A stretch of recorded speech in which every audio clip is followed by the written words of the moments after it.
are joined by Captain Sam Brown. He is running for Senate in Nevada, a critical Senate race. He is a combat veteran, a Purple Heart recipient. He's got a new book out as well, A Live Day. Captain Brown, honored to have you on the program, sir. First time I'm getting a chance to talk to you. Thanks for being here. It's great to be here. Thanks for having me on. And look, if I may, just for a moment, you guys are doing a terrific job promoting this segment. I got a text from my mother saying, "Son, I hear you're going to be on the show today." So, Mother out there, I love you. You took care of me for 6 months after I was wounded, and I just want you to know that I am the man I am today in large part because of your love and support. Captain Brown, if I can just say, first off, your mother sounds like an amazing mom and a great American, and she also has phenomenal taste in radio. So we're off to a very strong start. We appreciate her listening and being aware, and also having done a fabulous job as a mom, as our own moms did. But your story is a compelling one. Buck, you want to dive right back in here. Yeah, Sam, I want to give you the opportunity to just tell everybody about your story a bit and set the table before we dive right into the thick of your critical Senate race in Nevada, a swing state. But what should everyone know about how you got to where you are today and why you're running for Senate?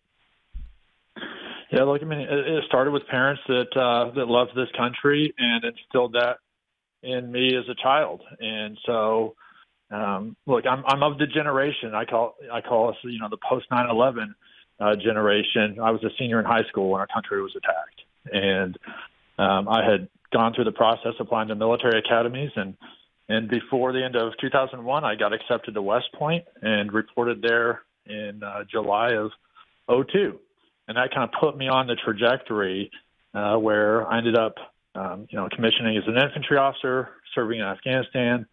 Just the greatest, honor and privilege of my life was to be entrusted with, those men. And on mission for this country. And in 2008, another unit had been ambushed. They needed support, and we were the closest ones to it.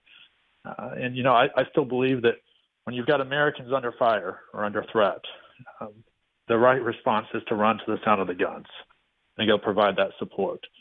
And that's what we did, and unfortunately hit a roadside bomb in the process. But it left one of my soldiers killed and 4 of us wounded. But here's the thing I guess I want people to know, and in part why I'm here. The greatest lesson I ever learned in my life didn't come from a former president, didn't come from a commanding general. It came from one of my soldiers, a young man from South Texas. As I was burning there, laying in the desert, and getting to the point where I knew I couldn't put the flames out myself, and I didn't know if anyone else was going to get to me, I was wrestling with the thoughts of how long is it going to take to burn to death? What's the transition from this life to the next going to be like? And I gave up the will to live. And in that next moment, I heard the voice of one of my soldiers, and he screamed out, "Sir, I've got you." And it gave me a little spark of hope. But his words weren't enough. If he just stood away in safety and screamed out, "I've got you," and didn't bring himself to me through the fire, and begin to put out the flames, then I would have died. But he did come to me. It was his actions that actually saved my life. And look, I've detailed that story and kind of the rest of my life in this book that I just released last week on the 16th anniversary of my Live Day. It's called A Live Day. Anyone can get it on Amazon. But that moment has propelled me to where I'm at today. And I believe that America is hurting. There's a lot of people that are in that moment of crisis in their life. And we've got people who will just call out like, "I've got you," but won't do anything about it. My book is it's not a political book. It's about giving people hope who are desperate to just survive. And my book is sharing that story, that message. And me running for the Senate is me following through on doing more than just talking, but taking action. We're talking to Captain Sam Brown, and that story you just told us is incredibly compelling. And I want to go back to it for a moment. You said in that moment, you were thinking, how long does it take to burn to death? I can't even imagine what a feeling like that would be. But as you are now running for the Senate, I would imagine that whatever can be said about you when you have stared down death as you did, it can't really come close to really kind of getting to you. What do you think that moment has meant for your ability to serve Nevada and still continue to serve your country? I guess that connection to me is really compelling. Take us into that worldview if you could.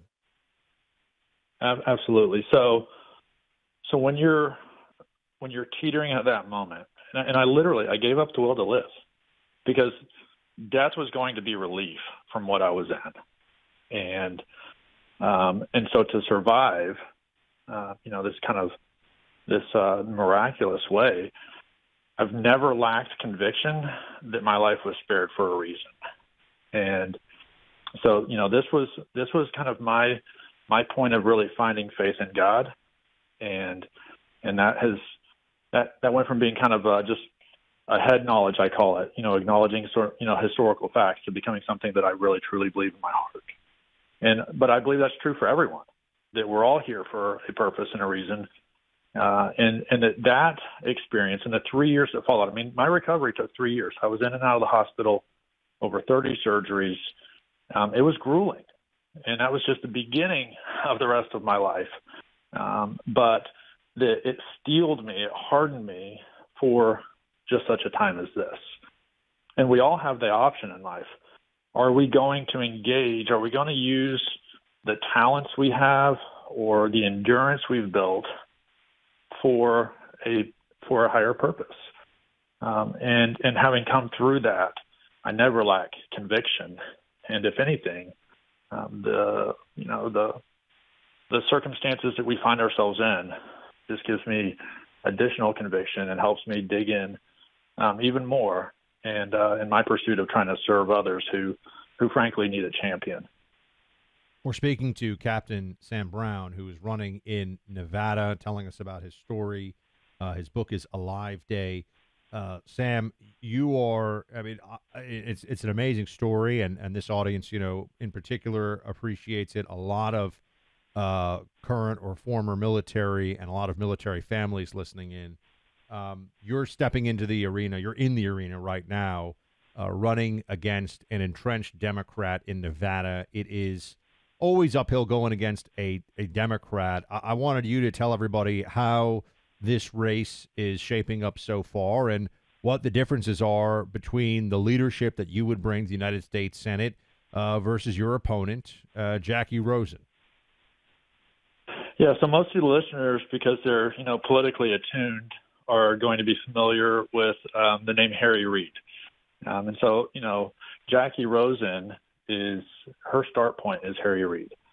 She was a protege of his, and even though he's dead now, his legacy still lives on, and he created, somewhat of a machine here that brought her into the Senate in 2018.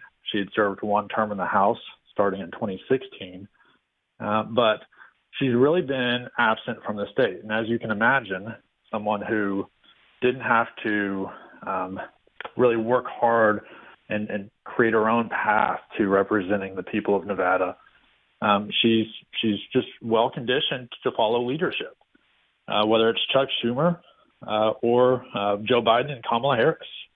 She has been just a follower along the way. Now, the impact that it's had here in the state is we've got the second highest unemployment rate in the nation.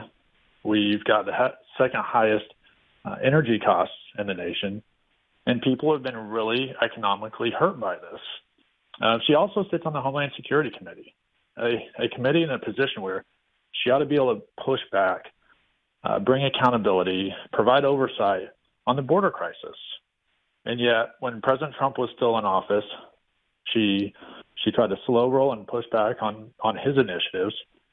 And under, Kamala Harris as a border czar and Joe Biden's leadership, she's done nothing to bring accountability there. My offer to the folks is quite the opposite. we do need someone who understands the hardships of these economic policies. Look, here's an interesting contrast. 6 years ago, while she was running for Senate as a congresswoman, I was working in an Amazon warehouse. I know what it's like to work hard, a 10-hour shift, to be able to afford just enough.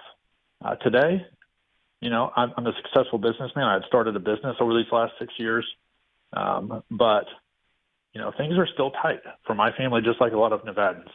I bring that perspective, and that's what we need, is someone who understands the impact of the policies and can lead on them. We're talking to Captain Sam Brown. You're going to be with President Trump later today in Nevada, which is a battleground state. For people out there that are listening to us right now, we know the Senate race in 2022 came down to a razor's edge. I would imagine that your polling and your data shows that the whole state of Nevada is going to come down to a couple of thousand votes one way or the other, in all sincerity. How can people help you? What do you see on the ground, and what are you expecting with this rally that Trump is going to have with you later this afternoon, this evening? Yeah, people are hungry for leadership, and you're right. Just 2 years ago, it was the closest Senate race in the nation. It was a razor's edge. We're seeing polling kind of shaping up like that again. But we've got additional things in our favor. One of the reasons that race was lost last cycle is we had Republicans not turning out. There was over 100,000 Republicans that just didn't come out to vote. And so we've got to get everyone committed to voting and being involved to the extent they can. People can go to CaptainSamBrown.com to contribute from across the nation. But if you live in Nevada or you know people in Nevada, at the end of the day, it's not who raises the most money that wins, it's who has the most votes that wins. And our polling is showing that it's very close. But we're pushing into groups of independents who haven't traditionally voted for Republicans, and Republicans haven't really pursued. But I believe that sort of a business philosophy, anyone can be a customer. Any voter any registered voter out there could vote for me. I need to go make the case. We've been doing that, and we've seen the polls really tighten up, and we're right within the margin of error now. Outstanding stuff. Captain Sam Brown, if we were in Nevada, we'd be voting for you. We know your mom is. Thank her for listening. But we would also encourage everybody out there in the state of Nevada, get out, work. If you can afford, go donate at CaptainSamBrown.com. Tell President Trump we said hi and have a great event this evening. Will do. Thank you. Thank you both. Thank you. And thank you for your service, Sam.